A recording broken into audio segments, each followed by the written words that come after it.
আসসালামু আলাইকুম viewers, bike blog এইসের পক্ষ থেকে সবাইকে জানানো হচ্ছে আন্তরিক শুভেচ্ছা ও অভিনন্দন। তো ভিউয়ার্স, আশা করি সবাই ভালো আছেন। আলহামদুলিল্লাহ আমিও ভালো আছি। তো চলে আসলাম আজকে একটা ইঞ্জিন ফিটিং ভিডিও নিয়ে। তো আজকে শুধু ইঞ্জিন ফিটিং হবে বিষয়টা এমন না, আমাদের বাইকগুলো কী কারণে সিজ করতে পারে, কী ভুলের কারণে, এই বিষয়গুলো মোটামুটি থাকবে। মোটামুটি 3টি বিষয় থাকবে যার কারণে আমাদের বাইকগুলো সিজ করে থাকে। যেমন এই বাইকটায় ইঞ্জিন সিজ করছিল, তো পুরো ইঞ্জিনের কাজ হচ্ছে আপনার ইঞ্জিন পেইন্ট থেকে শুরু করে টুকটাক যে পার্টসগুলো নষ্ট হয়ে গেছে এই পার্টসগুলো আমরা পরিবর্তন করতেছি। তো ভিউয়ার্স, চলুন আমরা ভিডিওটা শুরু করে দেই, আর ভিডিওর মাঝে আমরা কথা বলবো যে ইঞ্জিন সিজ কী কারণে করতে পারে। তো সর্বপ্রথম বিষয়, আমরা এই যে ইঞ্জিন বেয়ারিং দুইটা ইনস্টল করে দিছি, কারণ এই বাইকগুলোর মধ্যে আপনার এই যে নিডল বেয়ারিং আছে। তো যেগুলোতে নিডল বেয়ারিং নেই ওগুলোতে আপনার গিয়ার বক্সে 4টি বেয়ারিং থাকে, আর যেগুলোতে আপনার নিডল বেয়ারিং থাকে এগুলোতে 2টি বেয়ারিং থাকে, 62 নাম্বার সাইজ। আর নিডল বেয়ারিংটাও বেয়ারিং, তো এই বেয়ারিংগুলো নষ্ট হয় খুব কম।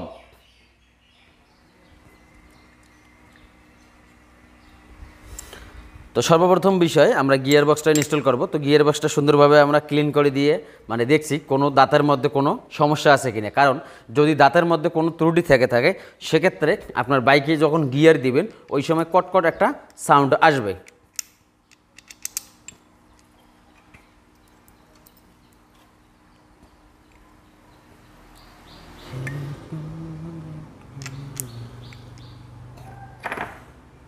এর উপর একটা পাতলা ওয়াশার থাকবে। তো আমাদের স্পকেট শেপের কাজ শেষ। এখন মেন শেপ, এই মেন শেপটের এরকম একটা আপনার ওয়াশার থাকবে, তারপরে পেনিয়াম, নিচে একটা ওয়াশার। তো গিয়ার বক্সের কোনো ত্রুটি নেই, আর গিয়ার বক্সগুলো যখন ইঞ্জিনের কাজ করা হবে অবশ্যই পেনিয়ামগুলো চেক দেওয়া ভালো যে আসলে কোনো ত্রুটি আছে কিনা, কারণ দেখা গেল আমরা ইঞ্জিন ওকে করলাম, ইঞ্জিন ওকে করার পর আবার আপনার গিয়ারের ত্রুটি দিল, সেক্ষেত্রে দেখা গেল 2 মাস 6 মাস পর আবার ইঞ্জিনটা খুলতে হতে পারে।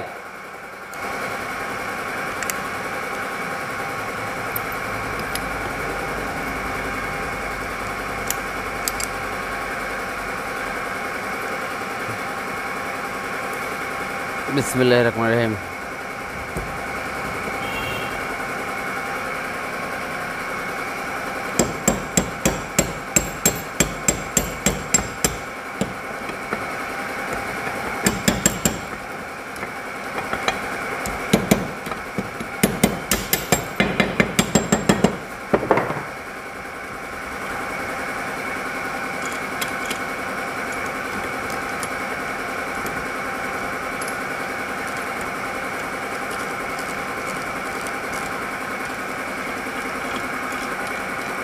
আর যেহেতু পুরাতন বাইক, অনেক সময় আমাদের এই যে 4 গিয়ার শেপের এই বোতলের নিচের অংশটা ক্ষয় হয়ে যায়, আপনার মেইন পার্টের বেয়ারিংয়ের জায়গাগুলো লুজ হয়ে যায়, তখন আমরা যখন ফ্রি ঘুরাবো তখন দেখবো যে আসলে ফ্রি ঘুরায় কিনা বা কোনো পেনিয়ামে টাচ হয় কিনা, এই বিষয়টা অবশ্যই দেখতে হবে। কিকশ্যাফটটা ইনস্টল করব। তো কিকশ্যাফট ঠিক আছে, কিকশ্যাফটের উপরে একটা পাতলা ফ্ল্যাট ওয়াশার দেওয়া আছে, এটা অবশ্যই দিতে হবে, নাহলে সাউন্ড আসবে, এক্সট্রা নয়েজ আসবে। তো ভিউয়ার্স, আমরা এই যে কানেক্টিং রডটা লাগাই দিয়েছি ম্যাকো কোম্পানি, কানেক্টিং এটা খুবই ভালো। আর 1 নম্বর বিষয় ইঞ্জিন সিজ করার, আমরা সবাই জানি যে ইঞ্জিন অয়েল যদি ইঞ্জিনে কম থাকে সেক্ষেত্রে আমাদের বাইকটা ইঞ্জিন সিজ করতে পারে, এটা ঠিক আছে, এটা আমাদের কমন বিষয়। কিন্তু আমাদের ইঞ্জিন অয়েলটা বিভিন্ন সাইড থেকে বিভিন্নভাবে কাজ করে। যেমন ধরেন, আমি এই যে এই ছিদ্রটায় এই যে কানেক্টিংয়ের এই গোড়াটা দেখেন যে আপনার একদম ফ্রেশ আছে, তো আমি এই ছিদ্রটায় যখন আমি ইঞ্জিন অয়েল প্রবেশ করাই দিব,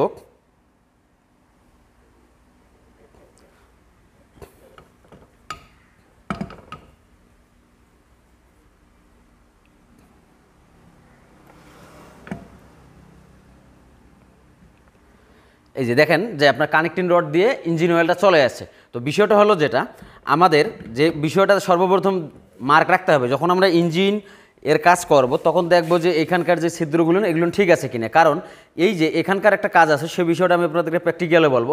এই দিক থেকে ইঞ্জিন অয়েল যে আপনার কানেক্টিং রড দ্বারা আপনার পিস্টনে স্প্রে করে দিবে। তো এখন বিষয়টা হলো যেটা কোনো কারণে, সেটা 3টি কারণের যে কোনো একটা কারণ হতে পারে। তার মধ্যে 1 নম্বর কারণ এটি, যদি আপনার কানেক্টিংয়ের পিস্টন পিন বা এখানে যদি ছিদ্র বন্ধ হয়ে যায় সেক্ষেত্রে আপনার পিস্টনে ইঞ্জিন অয়েল পাবে না, সে কারণে কিন্তু আপনার ইঞ্জিনটা সিজ করতে পারে, ইঞ্জিন অতিরিক্ত হিট হবে, মাইলেজ কমে যাবে, টপ গিয়ার দিলে আপনার স্পিড কমে যাবে, এরকম বিষয় থাকবে। আর আরেকটা বিষয়, আমরা অনেকেই বিশেষ করে চায়না বাইকগুলোতে আমরা ইঞ্জিন পর্যাপ্ত পরিমাণ সময় বা ইঞ্জিন অয়েলটা আমরা সঠিকভাবে পরিবর্তন করি না বা কম দামি ইঞ্জিন অয়েল দিই, যাওয়ার কারণে আপনার ইঞ্জিনের ভিতরে কিন্তু গাছ জমে যায়। আর এখানকার যে ছিদ্রটা একদম চিকন ছিদ্র, যদি গাছ জমে যায় সেক্ষেত্রেও আপনার ইঞ্জিন অয়েলটা সার্কুলেশনটা কম হবে। এটি হলো 1 নাম্বার বিষয়। তো আপনার ইঞ্জিন অয়েল যদি সঠিকভাবে যায় তাহলে আপনার ইঞ্জিনের সাউন্ড ভালো থাকবে, কানেক্টিং রডটা ভালো থাকবে ইত্যাদি সব দিক থেকে আমরা বাইকের ভালো একটা পারফরমেন্স পাবো ইনশাআল্লাহ। তো এটি ছিল আমাদের 1 নম্বর বিষয়। আর কানেক্টিং টালটাও অবশ্যই দেখতে হবে যেন 100% ঠিক থাকে। মেইন পেডটা বসাই দেবো ইনশাআল্লাহ। তো আপনারা যদি ভালোভাবে ক্লিন করেন সেক্ষেত্রে আপনার আটার পরিমাণ খুব কম লাগবে, আর যদি ক্লিন ভালো না হয় সেক্ষেত্রে আটার পরিমাণ বেশি লাগবে। তো এই চেম্বারগুলো যেহেতু আমাদের রং করা, আমরা শিরিষ পেপার দিয়ে সুন্দরভাবে এগুলো যেহেতু রঙের আবরণ লেগেছিল আমরা সুন্দরভাবে ঘষে দিয়েছি। তো এখন আমরা মেইন পেডটা বসাই দেবো।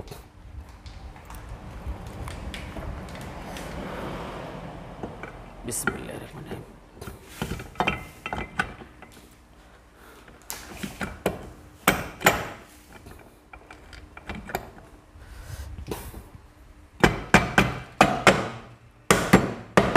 আরেকটা বিষয়, আমাদের এই যে প্রতিটা ইঞ্জিনের কোনো না কোনো সাইড থেকে ইঞ্জিন গ্যাস পাইপ আছে।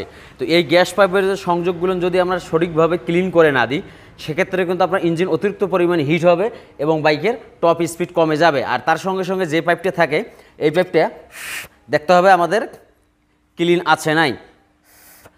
তো 100% ক্লিন আছে, তো এই বিষয়গুলো দেখতে হবে। আর এই যেখানে যে ক্ল্যাম্পটা লাগা থাকে অনেক সময় আমরা করি কি এই ক্ল্যাম্পটা একটু চেপে দিই, চেপে দিলে আপনার ইঞ্জিনের গ্যাসটা সঠিকভাবে বাইর হতে পারবে না। এই জন্য আপনার ইঞ্জিন অতিরিক্ত হিট, আর ইঞ্জিন যদি সম্পূর্ণরূপে গ্যাস হয়ে যায় সেক্ষেত্রেও কিন্তু আপনার ইঞ্জিন অয়েল 1 লিটারের জায়গায় 6 লিটার থাকলেও ইঞ্জিন অয়েল সার্কুলেশন ভালোভাবে হবে না। এই বিষয়গুলো অবশ্যই মাথায় রাখতে হবে। আসলে একটা ইঞ্জিনের কাজ করতে গেলে অনেক কিছু বিষয় আমাদেরকে মাথায় রাখতে হয়।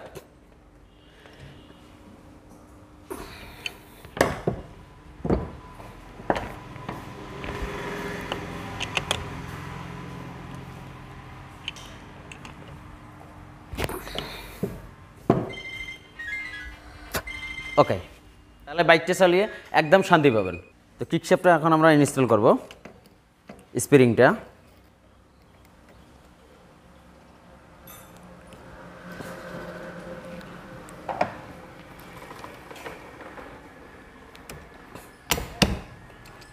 ওকে,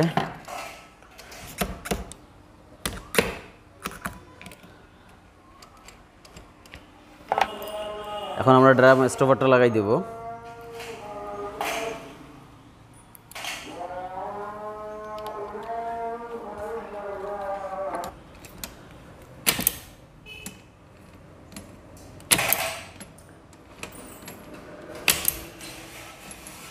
ওকে, এখন আমরা অয়েল পাম্প পেনিয়ামটা এখন আমরা ইনস্টল করে দিব।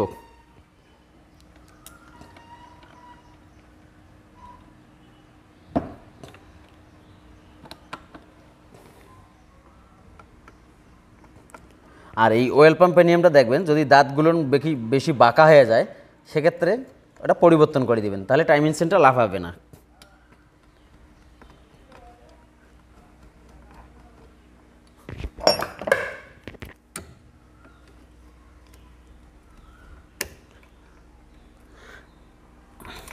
ওকে, তো এর ভিতরে একটা বুশ আছে, এই বুশটা অবশ্যই দিতে হবে, না হলে শ শ শ একটা সাউন্ড আসবে।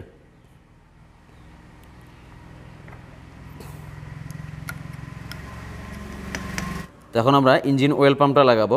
তো ইঞ্জিন অয়েল পাম্পটা এটা ভালো আছে, আর অয়েল পাম্প যদি দুর্বল থাকে সেক্ষেত্রে আপনার ইঞ্জিন অয়েল কম হবে, ইঞ্জিন সিজ করতে পারে। তো এটা ভালো আছে, এটাই লাগিয়ে দিচ্ছি।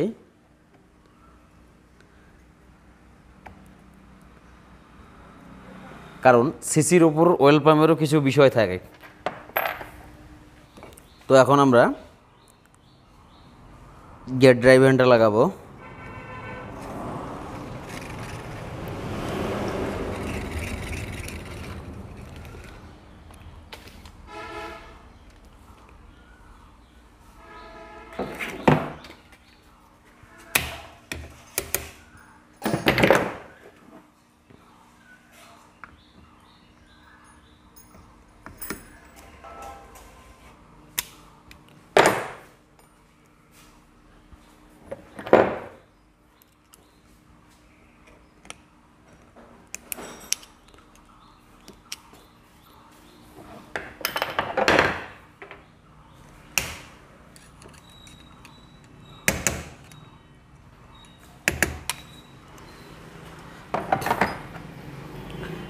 ক্লাস হাউজিংয়ের ভিতরে একটা বুশ আছে,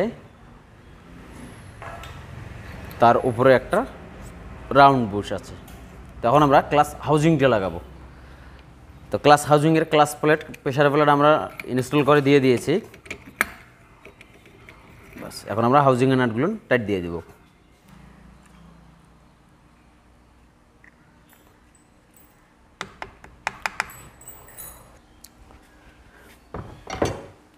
তো ভিউয়ার্স, আমরা এই যে ক্লাস বেয়ারিংটা নতুন লাগিয়ে দিলাম।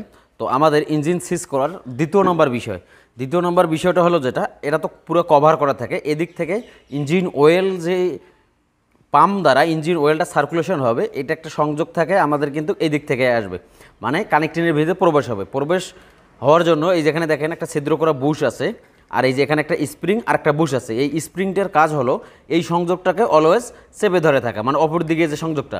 তো এখানে যদি স্প্রিংটা কোনো কারণে দেবে যায়, বসে যায়, ভেঙে যায়, সেক্ষেত্রে আপনার কানেক্টিং রড, রিং পিস্টন সঠিকভাবে ইঞ্জিন মোবিল পাবে না। আর এই মোবিলটা আসে এই যে ক্লাসের যে পিস্টনটা আছে, এই যে আপনার ক্লাস কভারটা, এই ক্লাস কভারটার এই যে এখান থেকে আমি এই যে মোবিল দিচ্ছি, আপনারা দেখবেন যে এই যে ওয়েল পাম্পের এই অংশটা দিয়ে একটা আপনার চলে গেল আপনার হেডে, আর একটা অংশ চলে আসলো কিন্তু আপনার কানেক্টিং রডের দ্বারায়, মানে কানেক্টিং রড পিস্টনে যে মোবিল ইঞ্জিন অয়েলটা যাবে। তো এই যে এখানে আমি ইঞ্জিন অয়েলটা দিলাম, এই যে দেখেন যে এই এদিক থেকে ইঞ্জিন অয়েলটা আসতেছে। তার মানে বিষয়টা হলো যেটা, এই ওয়েল পাম্পের এই অংশ দ্বারা এখানটা থেকে আমাদের এই যে ক্লাস পিস্টনটা দ্বারা, এই যে ক্লাস পিস্টনটা দ্বারা আমাদের কানেক্টিং রড এবং পিস্টনে ইঞ্জিন অয়েলটা পাবে। তা আমরা অনেকে করি কি, এই ক্লাস পিস্টনটা অনেক সময় ক্ষয় হয়ে যায়, আমরা এখানে গ্যাস জ্বালাই দিয়ে দিই। এটা করা যাবে না। যদিও আপনারা দেন, তো অবশ্যই এই ছিদ্রটা যেন ঠিক থাকে, কারণ এই ছিদ্র দ্বারাই আমাদের কানেক্টিং রড এবং রিং পিস্টনে ইঞ্জিন অয়েল পেতে সাহায্য করবে। তো এটা হলো আমাদের দ্বিতীয় নম্বর মোস্ট ভুল। এই কারণে আমাদের চায়না বাইকগুলো বা আপনার ইন্ডিয়ান ব্র্যান্ডেরও হতে পারে এই ক্যাটাগরির যে ইঞ্জিন, এগুলো কিন্তু আপনার ভালো চলে না। তো এই দ্বিতীয় নম্বর বিষয়টা, এটা ভালোভাবে আপনারা মাথায় রাখবেন। আর অবশ্যই স্টাইনেরটা ভালো থাকলে ভালো, না হলে পরিবর্তন করে দিবেন। তো এখন আমরা গ্যাসকিট দিয়ে ক্লাস কভারটা বসাই দেব।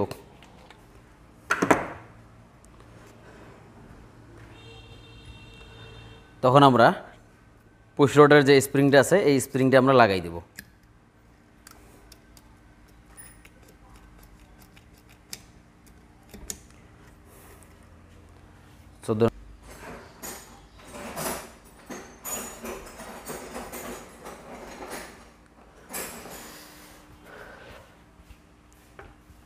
আটা কই?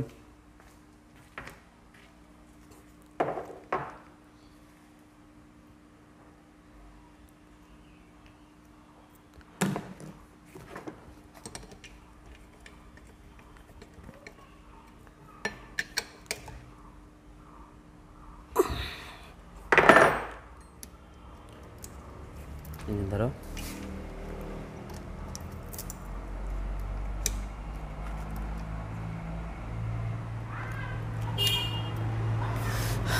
ওকে। এখন আমরা ডায়াল প্লেটটা বসাই দেব।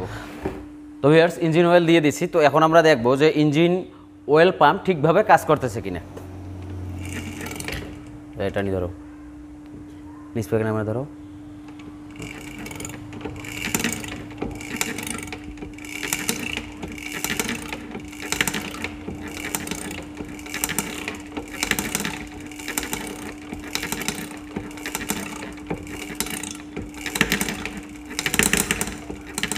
তো ভিউয়ার্স, এই যে দেখেন এদিক থেকে আপনার ইঞ্জিন অয়েলটা চলে আসছে, তার মানে আমাদের ইঞ্জিন অয়েল পাম্পটা ঠিকঠাকভাবে কাজ করতেছে। তো ভিউয়ার্স, সর্বশেষ বিষয়, তৃতীয় নম্বর যে বিষয়টা, আচ্ছা তার আগে আমরা এই যে স্টিডি সাইজ পিস্টন লাগাচ্ছি, মানে স্ট্যান্ডার্ড সাইজ, তেল মাইলেজটাও ভালো হবে আশা করি। তো তৃতীয় নম্বর বিষয়টা হলো যেটা, আমরা অনেকে রিং পিস্টন লাগানোর সময় রিং পিস্টনটা একটু আমরা জাম ফেডিং করি। তো এটার কারণে অনেক সময় ইঞ্জিন সিজ করে, নতুন ইঞ্জিনের কাজ করার পরেও ইঞ্জিন সিজ করে। দ্বিতীয় নম্বর বিষয় হলো যেটা, হেডের যে সিট গেটের বিষয়টা আছে, এই সিট গেটটাও যদি আমরা টাইট করে নিই, সেক্ষেত্রে আপনার ইঞ্জিনটা সিজ করবে এবং দ্রুত ইঞ্জিনটা প্রচুর হিট হবে। তো এই বিষয়গুলো আমাদের মাথায় রাখতে হবে। আর তার সঙ্গে আপনার হেডের ক্যাম রকারে ইঞ্জিন অয়েল যায় কিনা সেটাও দেখতে হবে, কারণ ক্যাম রকারে যদি ইঞ্জিন অয়েল না যায়, সেক্ষেত্রে আপনার ইঞ্জিনটা দ্রুত হিট হয়ে যাবে এবং ইঞ্জিনের সাউন্ডটা পরিবর্তন হয়ে যাবে বা খারাপ হয়ে যাবে। তো আমরা এখন সিলিন্ডারটা বসাই দিব। আর সিজি রাবারটাও নতুন, মানে এক কথা টাইমিং সেটটাই নতুন।